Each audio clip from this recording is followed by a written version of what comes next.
तो फ्रेंड्स, बच्चे अक्सर बाहर की चीज़ खाने की ज़िद करते हैं, तो आज मैंने बनाया है घर पे ही टोमेटो नाचोस। तो इसके लिए मैंने यहाँ पे 2 टमाटर लिए है।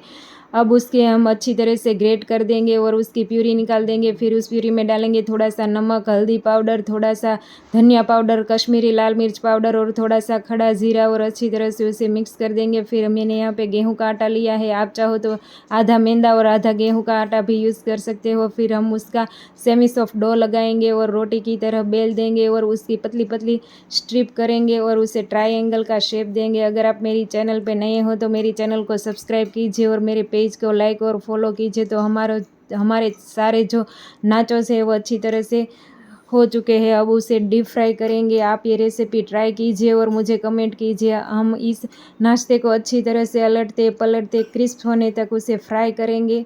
तो हमारे सारे जो नाचोस है वो अच्छी तरह से फ्राई हो चुके हैं। अब उसमें डालेंगे थोड़ा सा चाट मसाला ताकि बच्चों को अच्छी तरह से पसंद आ सके। तो तैयार है हमारे नाचोस।